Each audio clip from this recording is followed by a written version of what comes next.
absolute complete information. It is a material for debate and discussion. Take it in that spirit. Try to interact as and when you feel like talking to me. Both of us can pick up something that enhances our teaching and learning capabilities. With this, I will be talking to you. The topic that myself has chosen to interact with you today is on navigating business in the wake of geopolitical crisis. Needless to elaborate, both of us, the Faculty of Commerce, the major subjects like accounting, auditing, taxation, marketing, HR, finance, retailing, supply chain, business analytics, corporate communications, CRM, banking and insurance, business management, company secretary, chartered accountant, cost and works accountant, and directly teaching BCom, BBA, MCom, MBA are considered as higher education in the field of commerce and management. As I told you already, it is a privilege to address the youngsters in teaching these subjects, which is going to determine the very fate of the business and the economy of the country. From that perspective, I will be talking to you on the topic navigating business. Navigating business means here managing business, conducting business, and starting business. Am I reaching? Excuse me. Please mute ಮಾಡಿ. ನಾನು ಮಾತಾಡೋದು sir ಕೇಳಿಸ್ತಿದೆ sir ಕೇಳಿಸ್ತಿದೆ ಅಲ್ವಾ? With an intention to teach all this faculty who have the responsibility of molding the future managers of the country, I have chosen this topic. The reason is very simple. I am a strong believer in the statement by Professor Harvick, a renowned writer in public administration, political science, and management also, who said once, there are no underdeveloped countries in the world, but there are under-managed countries. The problems of underdeveloped countries cannot be solved by any ideology, ism, political theory, or a political party. It can only be solved by sound management system. When I say sound management system, it is the people who have the ability to solve the problem and handle the crisis scientifically. Those who can solve the problem scientifically are called managers.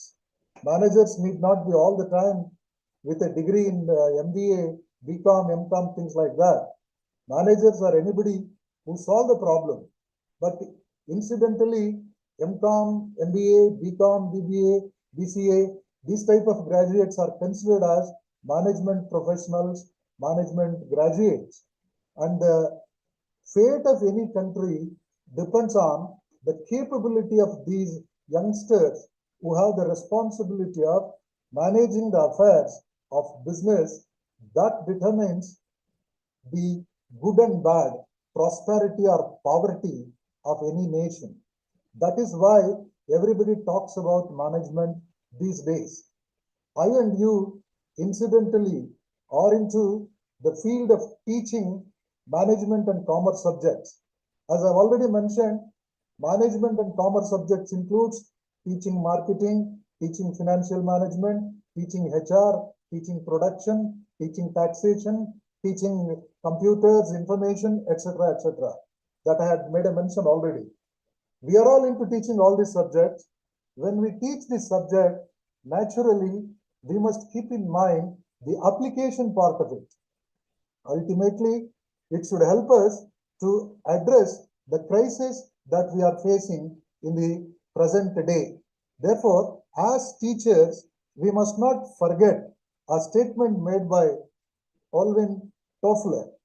I'm sure all of you, at least in one or the other context, might have read about Alvin Toffler, who is the author of the popular book Future Shocks. In his Future Shocks book, mentioned a very remarkable statement about education. And he says, to help avert future shocks, we must create a super industrial educational system. And to do this, we must search for our objectives, methods in the future rather than the past. Education must always shift into future tense. This is to say that as I and you being the people have the responsibility of molding the youngsters, more than talking about the historical achievements, more than talking about the historical evidences to say that we are great, we are big, something like that. We always think in terms of the future application, future challenges, and the possibility of making use of the trends in favor of the country and the community that we represent. For that purpose, Alvin Toffler has clearly indicated that always we must think about setting objectives for education in the future tense. Future is going to be always uncertain, unclear, and it is made up of several complications. So that when we are in education, our job is not to complete our task as lecturers or people concerned with delivering a talk. Our concern is to develop the future citizens, future problem solvers, future members of the responsible members of the community who can address the crisis effectively for the benefit of majority. So that keeping that in mind, as we are all teaching the commerce and management students who are supposed to come out as the responsible corporate citizens, corporate policy makers, I thought talking to them about the geopolitical crisis and our role as teachers to prepare the youngsters for political risk that they may encounter in their day-to-day life. Therefore, bear with me. It's an experiment that I'm making with you. These days, a number of universities, both in India and abroad, are introducing a subject on geopolitics and its implications for business in their curriculum. When we study business environment, studying the global trends, studying the global environment is imperative. There is no excuse for that. We need to understand what's happening outside, so that unless we know what's happening in America, what's happening between Iran and Israel, unless we know the Russian policy towards the Europeans and the Asian countries, we cannot do successful business.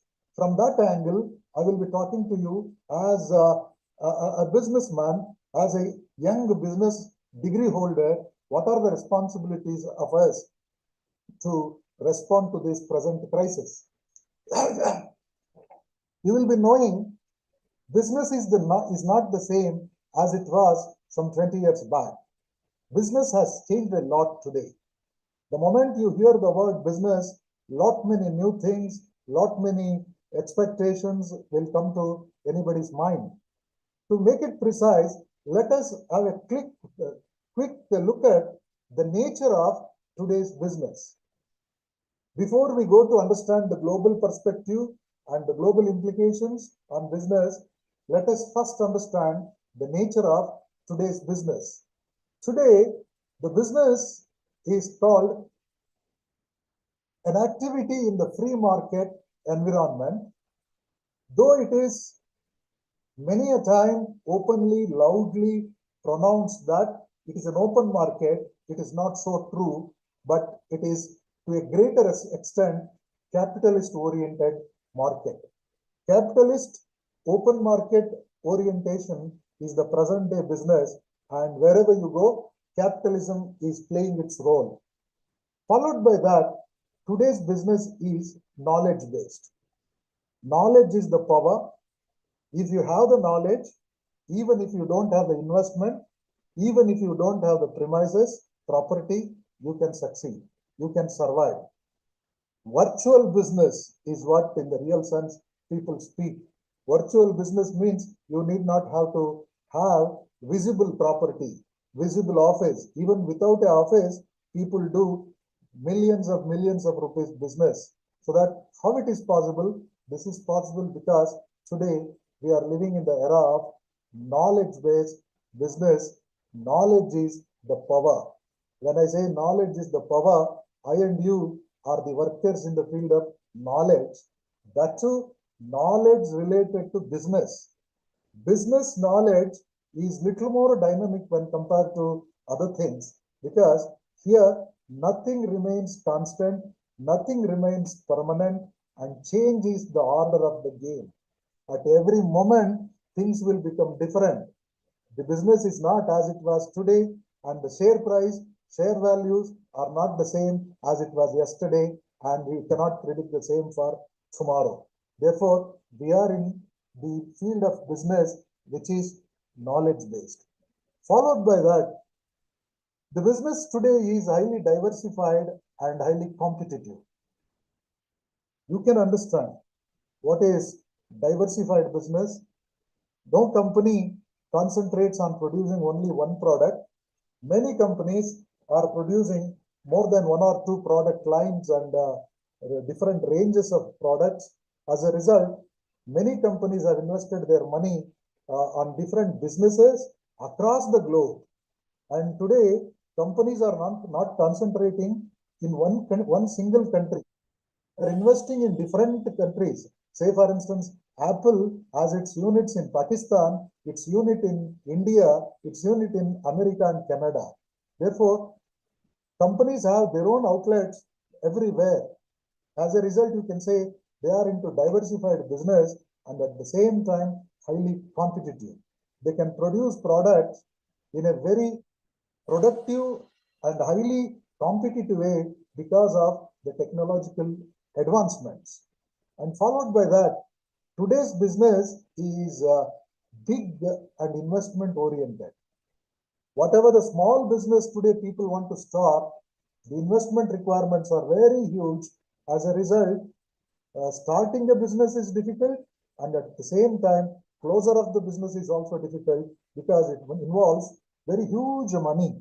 Even to start a small petty shop or a small tea stall on the roadside or a pavement, people need thousands of rupees, lakhs of rupees investment, and if something goes wrong, it is going to be a big loss. And to encounter that crisis, people must be mentally prepared, and they must try to do as much as possible not to incur, not to fail. Plan not to fail is the strategy today. If you don't succeed, no problem. If you don't flourish, no problem, but don't fail. Failure is going to be very, very expensive. That's what the message I wanted to give through this. And followed by that, today's business is global and cross-cultural organizations are participating. Cross-cultural business organizations are participating today. As a result of that, nobody can think of doing business domestically. Business is global, and as a result, you cannot think of competing with the local players. Your competitors will come from across the globe, and whatever the smallest product or the simplest technology that you are using, you always think in terms of competing with the international players. You must remember, just to make you recall, I am telling this, start manufacturing simple products starting from potato chips up to computer chips. There are international competitors, international brands. Unless your brand of the product is of that stature, and unless you produce the product in that level of quality, you cannot survive in the market. This is what the message I wanted to convey through this. And all the companies, however small company they are all professionally managed. Even the so-called family businesses these days started using the services of professionally qualified people, because professionally qualified people are available even as consultants, the advisors, managers, things like that. And today's business is professionally managed. Gone are the days people used to do business for earning bread and butter. But today it is a profession, it is a money-making task wherein people who are qualified in different areas are ready to operate and help. Okay.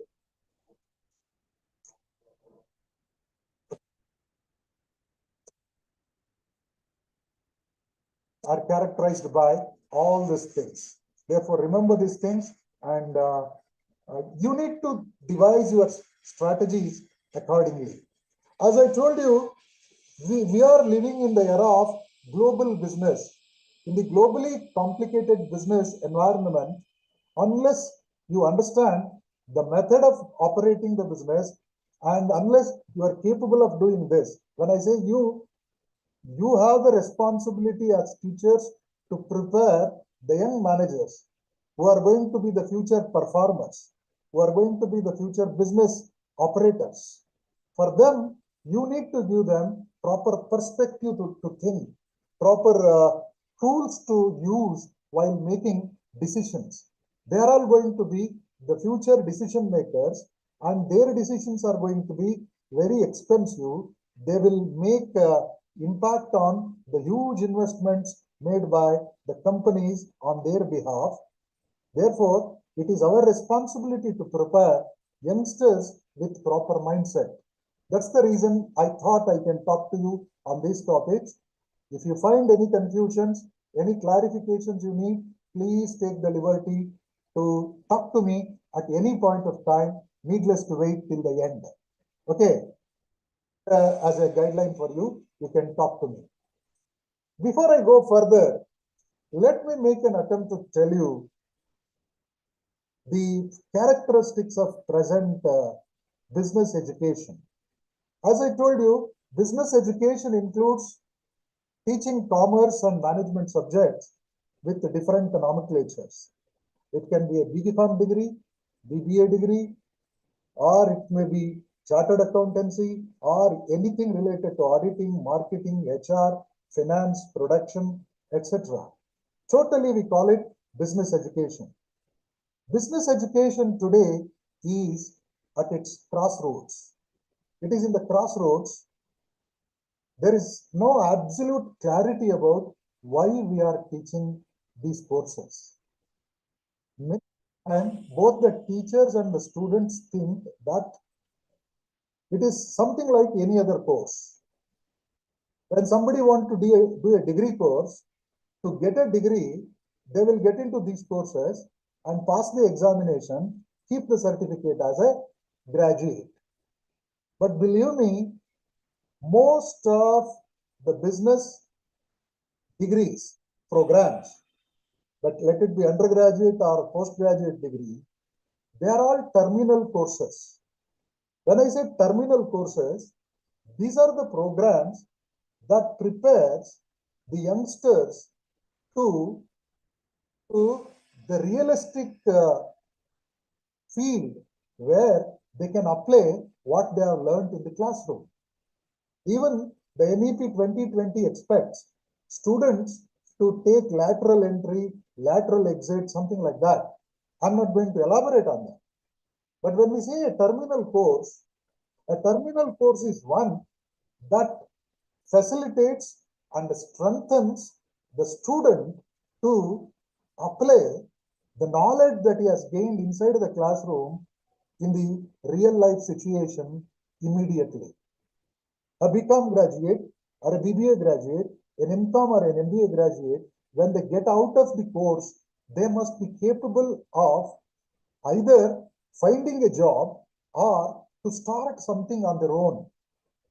Most of these courses are designed to make them self-dependent, entrepreneurs. But inevitably these days, and In the Indian context, everybody looks for a job. Everybody looks for an employment that gets them handsome salary. But nobody will give them handsome salary unless they deserve it. But it is our responsibility to consider this as a challenge and address that. Therefore, my point is to say, business education is at the crossroad, and many a time what we are teaching is just an imitation of the Western model. We are not teaching our students to make use of the natural resources available domestically in their own surrounding. We are not giving our students the confidence to handle the day-to-day crisis that they may encounter around them in the place where they are living.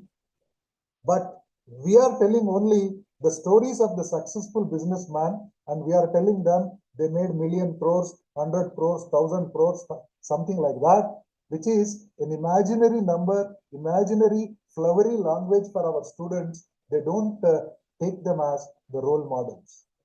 It will go above their head.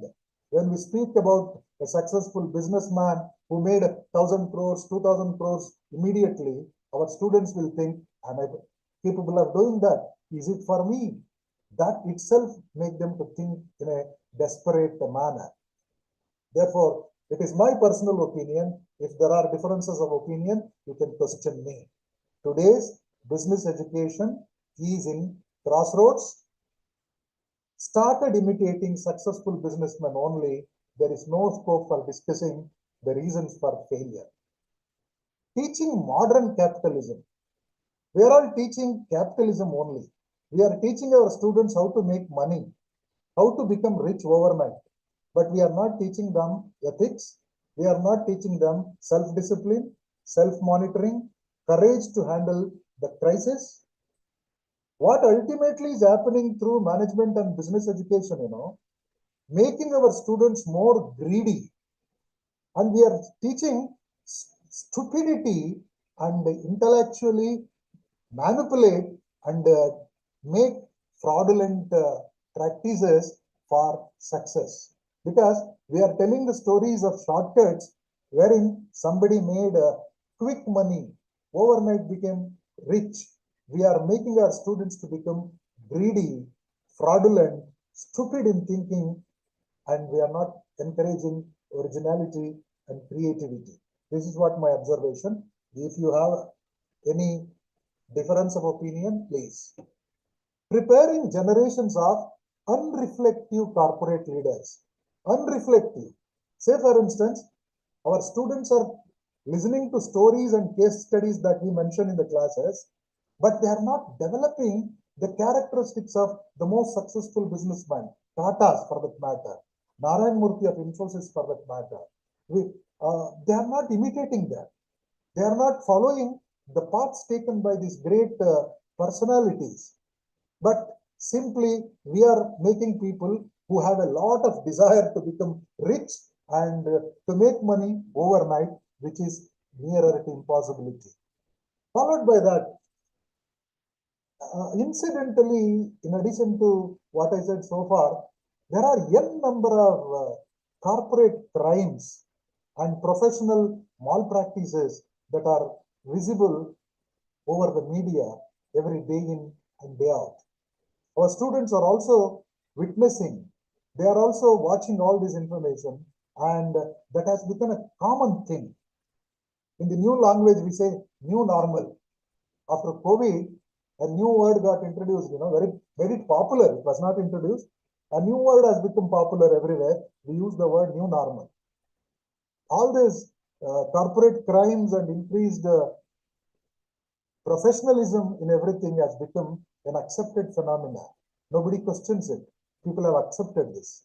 And followed by this, people are interested in personal achievements than humanitarian considerations. They are not worried about helping the community. Social responsibility has to be imposed on them through a rule, through a regulation. Unless there is a compulsory rule made by the government, people will never think in terms of social responsibility, obligations to fulfill, the ethics obligations. These things have become very common in today's business. And we have to teach our students how to do business in the light of all this, keeping in mind the realities of India also, realities of Indian society also, economy also. So that I have some quick points to tell you about the trends in the Indian economy. Again, it is my observation. If you have anything to add, anything to comment, please take the liberty. Doing business, and our students are expected to take up positions in business where there is an open and deregulated market economy. Economy is open and it is more or less deregulated. Some 20 years back, it was 100% regulated economy. Today, after the globalization and liberalization policies adopted by the government since 1990 onwards, the economy has become open field for competition. The moment I say open field for competition, the rule is survival of the fittest. Those who are competent can survive. Those who are capable can become successful. There is no mercy. Nobody is bothered about the problems of anybody. If you are capable, you will survive. That tendency is inserted into the minds of everybody, not only in business, even in life. The fact is that it is the survival of the fittest. That is, from the business point of view, it is good. But if the same thing is adopted to life, where survival of the fittest formula takes us to the jungle Raj, rule of the forest. We are not in the forest. We are civilized society. In a civilized society, there must be a government, there must be a welfare state, that too in the Indian context. Unless the government thinks about the problems of the underprivileged, the problems of the workers, the problems of the unorganized sectors, the hanky businessman will spoil the environment in their favor. That is one thing that the present economy is facing. I don't know how do you respond to this. And another thing is, there is a rising income inequality. There is a rising income inequality. What does it mean? Rising income inequality means, though there is increase in the per capita income of the country people, the gap between the rich and the poor is increasing. There is a saying, top 5% of the economy are controlling 85% of the resources of India. 85% of the valuable assets of India are owned by the top 5% of the population. Remaining 95% are struggling to share the 15% resources. Still we say India is a rich country, Indian economy is developing. No doubt we are not poor. India is not a poor country. Since many years we have been saying India is a rich country inhabited by poor people. Even today, the disparity between haves and the have-nots is too big. That we must make our people to understand. Followed by that, expenditure deflating policies of the neoliberals. Expenditure deflating policies. That means here we are not making expenditure on productive and income generating projects. All the governments are spending their expenditure on spontaneous whims and fancies type of policies and projects. There is no constructive policies that generates employment, increased permanent income and increased purchasing power and things like that. Reduction in public expenditure. Reduction in public expenditure on the priority sector.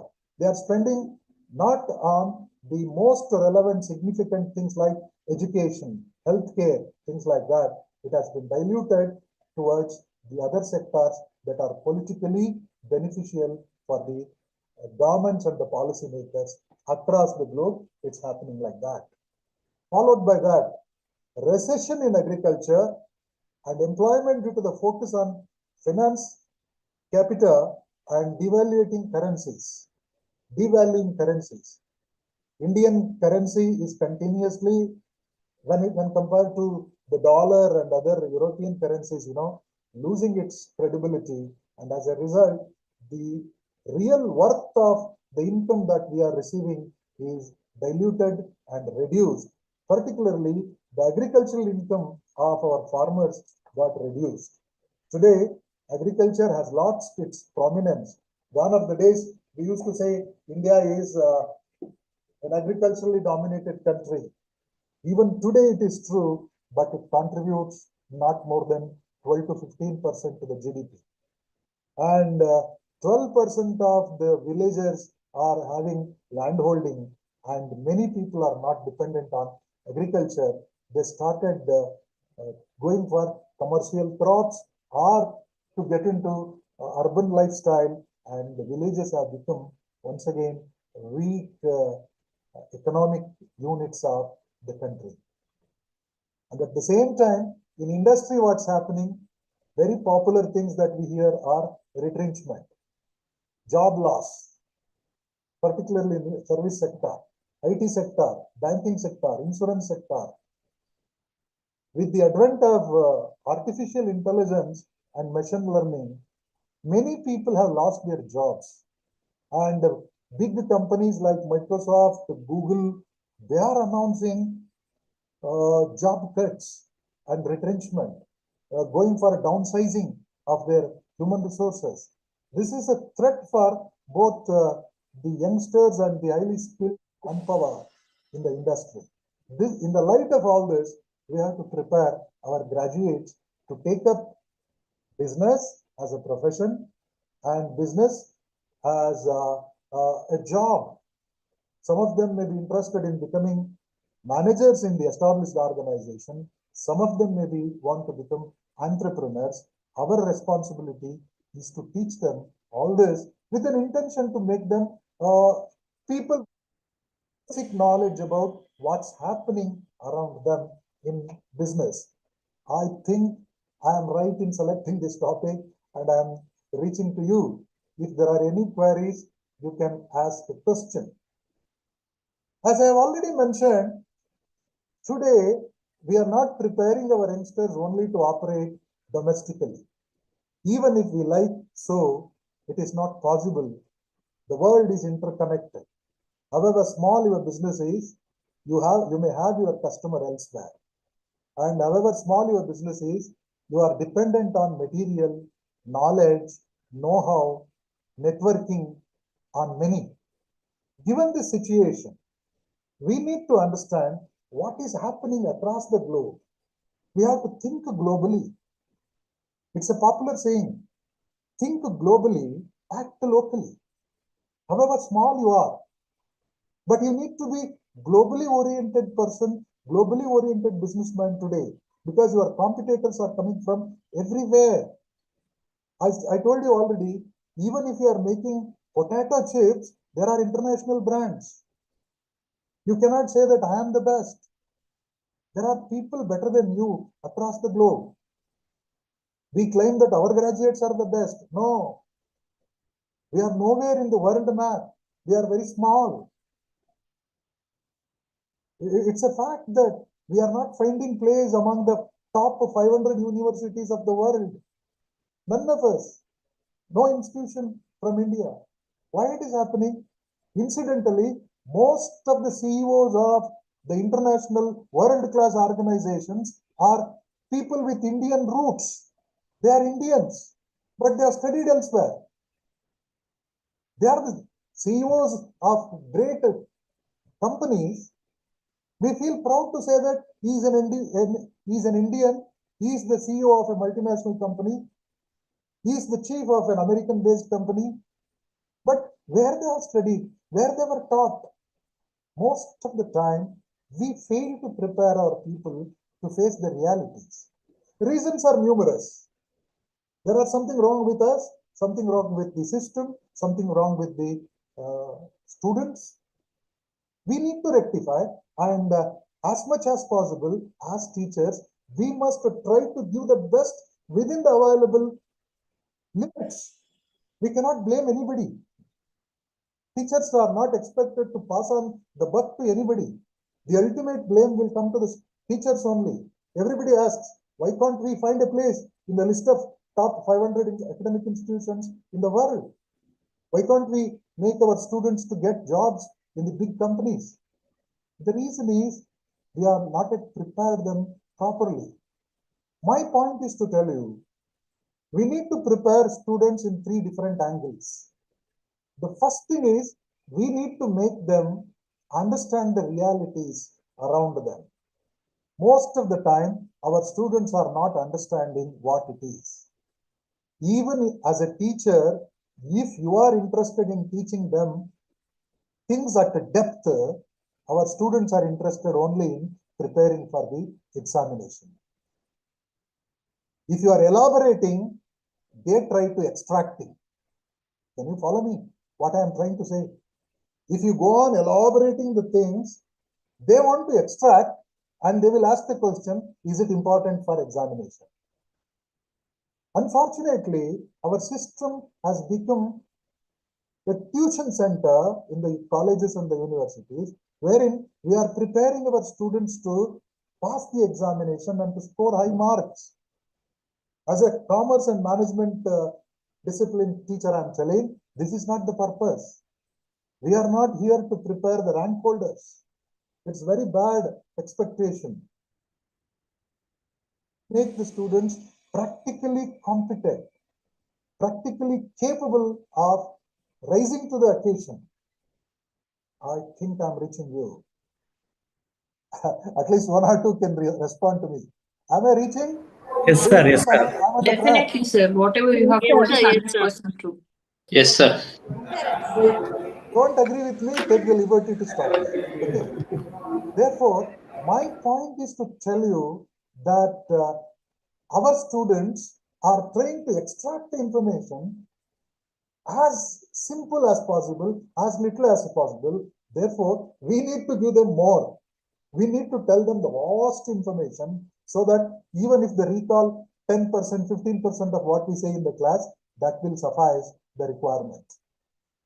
And one more thing is, we must make our students to develop curiosity. What is missing today is curiosity. In the place of curiosity, every student thinks in terms of utility. Utility means, is it useful? Is it relevant? For what? For what the question is to pass the examination to get more marks. They are short-sighted. They are not coming with a proper vision to where to go. Therefore, as commerce and management teachers, we have the responsibility of making them to think high. Therefore, first thing is speak on something, present on something to make our students to understand the realities. Even when I am talking to you about navigating business in the wake of global political or geopolitical crisis or global politics, my intention is to make students and the practitioners of business to understand the happenings around them. First thing is to understand the happening. Second thing is to suggest the strategies to survive, to develop, to grow. That is what the objective of management. Management is problem solving. The simplest definition for management is where there is a problem, if you solve the problem, that is management. World has problem today. There is crisis everywhere. Even business is not an exception. How to solve this crisis? You have to suggest them strategies. And the third thing is to develop capable leaders. Always good teachers, good leaders, they are not bothered about the immediate requirements and the immediate problem and solutions. They always think in the long-term perspective. We must make our students to be competent leaders of the future business, not of today. The future India belongs to them. The only hope for the world, the only hope for the world is the youth. And 65% of the youth of the world are Indians. What an advantage we have. 50% of the population of India are in the age group of 25 years. 65% of India are in the age group of 18 to 35. What an advantage we have. Unless we use it properly, we will end up with an old country, age-old country in another 20-25 years. Therefore, as I said, to face the future shocks, the only means is education. That too, professional education with ethical, moral considerations. I'm qualifying my statement. Our job is to prepare global business leaders. How can we develop globally competent business leaders? A global business leader is one who is developed socially and environmentally responsible individual. Our job of education, particularly in business and commerce, is the development of socially and environmentally responsible individuals, students, executives, and leaders. First, they are our students, then they are individuals, then they will become executives, followed by that, they are going to be the future leaders. Therefore, our job is to develop socially, environmentally responsible people. Leadership and the awareness of individual responsibility are keys in creating sustainable business that survive and grow in the global environment of today. For that, we need to understand what is the global environment today. As I told you, three things that we have to do. First, understand the happenings and then come out with the strategies and develop the leaders. That is what the objective of education. Therefore, business is experiencing a number of unprecedented troubles, turbulences, disturbances rather. What are the disturbances the present day business is experiencing? You may not teach all these things every day, but when you teach any subject that you are teaching, keep these things in the backdrop. If you keep all these things in the backdrop, your presentation, your narrations will become oriented to this. That's what my belief. What are the reasons and how the turbulences has happened? The world is witnessing uncertainty as the most certain thing today. There is no guarantee of anything. The number of unexpected events happening across the globe, war between different countries for political reasons, hidden business wars between different companies of different nationality and also of domestic, unethical, immoral practices by the professionals, business crime, corporate crimes rather, increased the number of corporate crimes. Why all these things are happening? This is the trend today. So that nothing is certain. Whom to believe? Nobody knows. Whom to trust? There is no guarantee. Our youngsters are supposed to do business and they are supposed to become employees in an environment of this. Sir, to add on to your point, I just I recall the Chanda Kocher's case study, sir. Actually, we Yes. used to give, in our classroom teaching, we used to tell that she is the inspiration for a successful entrepreneur and women entrepreneur like that. But after a decade, when we came to realize that she is caught on the loan scam, where ICICI Bank lent a loan to her husband Yes, company. yes. And I do I agree. really astonished. We used to give example of her in the classroom. She is the great Correct. entrepreneur role model like that. But as Excellent. you said rightly, we don't know whom to trust and how to go ahead, sir, like that. And one more thing is, there was a strong belief that women are less corrupt. Sir. Even today, that belief is there, with due respect to other women everywhere. There was a strong belief women will never indulge in that type of crimes and corruption. But even that has happened. These are all the unexpected events that has happened in front of us only. So that I have listed a couple of turbulences that the business has experienced.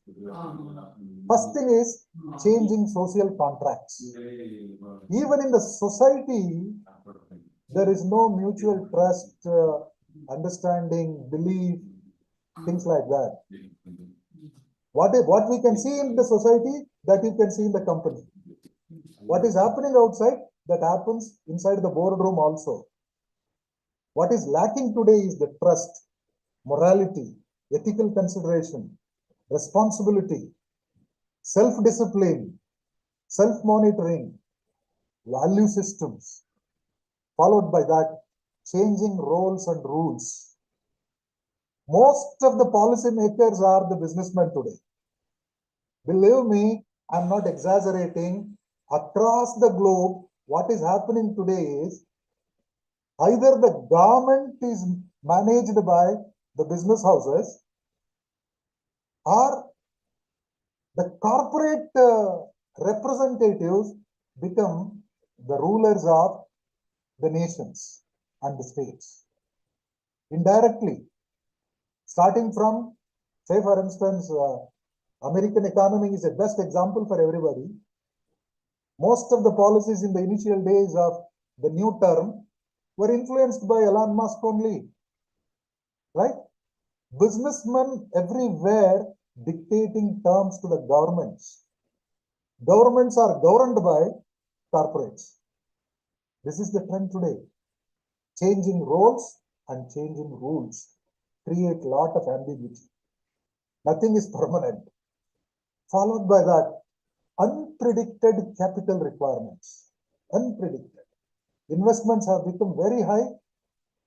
100 crores, 1000 crores has become very common these days. And banks will also give the loans. And later on, people will take up waive off schemes under that, waiving off or running away from the country. This has become very common these days. Unclear pattern of customer behavior, believe me, doing business today is not that easy. Our markets are also very peculiar. Not predict what type of customers are there, what product they like, whether they are looking for quality, whether really they are educated, are they price conscious or quality conscious, long-term perspective or short-term perspective, what are they looking for? It is very difficult to predict. Say for instance, online business has become very common these days. Millions of worth the business happens every day online. Without seeing the customer, without touching the product, people started buying. Something successful, something failure will happen. But cyber crime is a big threat. Cyber insecurity has become more than the national insecurity, because our army and our brave soldiers are protecting the borders. We have a strong power to protect the nation, but the power that we have is not adequate to be protected by the cyber crisis, cyber attacks rather. There is a lot of attacks, cyber attacks. Therefore, the business environment has become highly complex, and what the people expect is also highly complicated. You may be knowing, these days people started thinking about doubling their money. There are schemes to say that within 21 days your money will be doubled. All the media also carried some information. Invest there, here and things like that. It's not a magic. Business is not a magic. First, we must tell our students that making easy money is not business, that is gambling. There is a difference between gambling and business. But ultimately, everybody's aspiration is to make easy and huge money without efforts. That is not business. We have to teach business to our students in the light of this global tendencies. What has happened to business today, particularly? In the beginning, I told you about business education. Later on, the general trends in the business environment. Now, when it comes to doing business, at the first instance, we have to prepare our youngsters to be business policymakers and business operators. We have to tell them doing business today is not the same as it was 20 years back when we were all youngsters and graduates of business courses. Today, business and technology have fused into one system. Technology appears to be business and business appears to be technology. And marketing has become totally technology today. You need not have to think about anything else. If you are good in technology, that itself is your business. We are in technology-based business today. If you don't know technology, you will be nowhere. When I was a BCom student and learning commerce, learning accountancy and statistics was a big skill for me. We used to think I know how to prepare books of accounts. Today, nobody is bothered about your books of accounts. There are softwares to do lot many things. After doing my MBA, I was thinking I have learned management. Management is basically policy making, decision making. Today, artificial intelligence has replaced everything. I'm not going to vote that artificial intelligence can replace the teachers. But to a greater extent, technology has become more disruptive technology. It will disturb our existence. It will disturb our optimism. It will disturb our future potential unless I'm qualifying my statement, unless we adapt to it, we learn it. Therefore, business and technology are fused into one system. We need to teach in that way. If you are teaching commerce and management without technology, you are preparing only literates of commerce, literates of management, not true graduates. New business models have been innovated. The modern business is of the new type where there are joint ventures, collaborations, corporate alliances, mergers, acquisitions. Nobody is starting business on their own these days. They have tie up with somebody. As I told you, automobile industry, everywhere you can find automobile units. They have tie up with the local business. Mobile manufacturing, they have tie-ups with other companies. Food processing units, they have tie-ups with others. Collaborations, joint ventures, these things have become very common. Knowledge management and networking of result-oriented knowledge is the order of the day. I'm once again using the word networking of result-oriented knowledge. What is this result-oriented knowledge? We have to doubly think about it. Many a time we think whatever we know is the knowledge. No. And there is a confusion that many of our students believe that whatever we find on the Google is the knowledge. No. There is a difference between information and knowledge. Information cannot be considered as knowledge, and only knowledge is of no use unless it is converted into wisdom. Teachers are required, I and you are required to convert that information into wisdom, make it applicable. Therefore, my point is to highlight that the business knowledge must be result-oriented knowledge. It is not just to know the history. I started my lecture by saying that love the history, no problem. By forgetting history, we cannot create. But only by talking about history, we will be nowhere. If I say that I was the intelligent person, I knew all this. No, you knew that. Tell me what you know today. That is what the order of the day. And consumer sovereignty and customer-centered business are the order of the day. Ultimate judges of any business are the consumers. And even for teachers, ultimate judges are the students. And sometimes the students, like the customers, don't know what they deserve. They don't know what they deserve. Even the customers don't know what they deserve many a time. It is the responsibility of the givers to understand what should be given to them, what is relevant to them. In the process, sometimes we will become laughing stock. Don't worry. For a good cause, you have to accept all the pain and humiliations. Customer anywhere and everywhere and every time has become the order of the day today. Ultimately, what the people want is solution for their problem. Just a solution for their problem. Why you are doing this and not people not bothered about it? For their problem, they want a solution. Therefore, doing business in this type of situation is a challenge, and we need to prepare our students for this. My topic was to say something about geopolitics. What made me to think of this geopolitics, I'm very sincere before you, is the happenings in America, what's happening between India and Pakistan, what's happening between Russia and America, what's happening between India and China, okay, Iran and Israel. These are all internally connected to business, connected to natural resources, connected to future network, connected to future infrastructure building activities only. Wars are not fought for political reasons. Most of the wars are for economic reasons only. Economic reasons. So that business indirectly stimulates political happenings across the globe.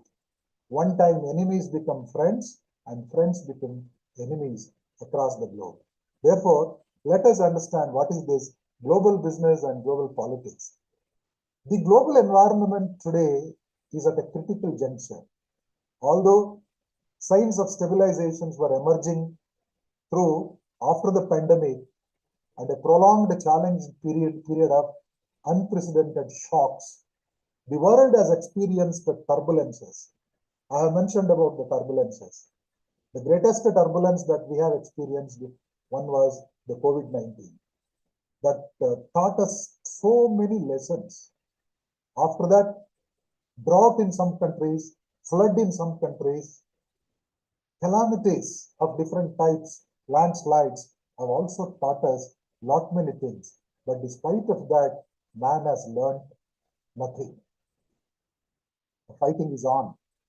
The political developments in and among the major countries resetting the global trade system and giving rise to uncertainty and anxiety once again across the globe. Believe me, today we cannot say that war is between only Iran and Israel and it has nothing to do with India.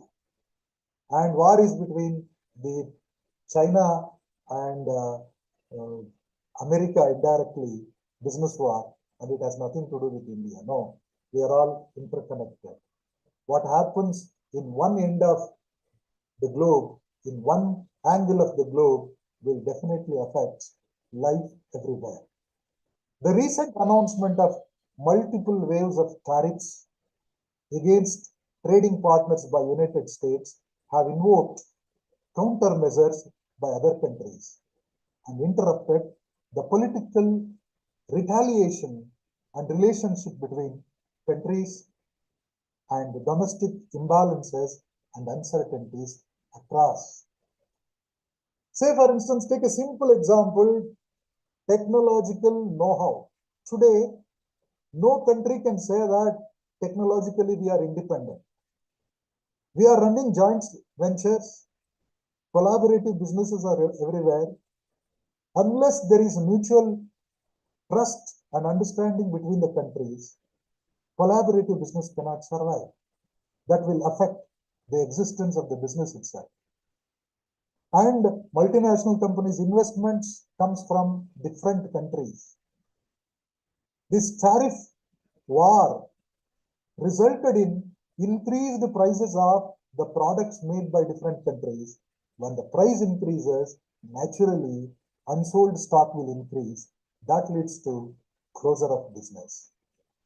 That leads to unemployment. That leads to poverty. It's a cycle. Many people cannot understand this cycle.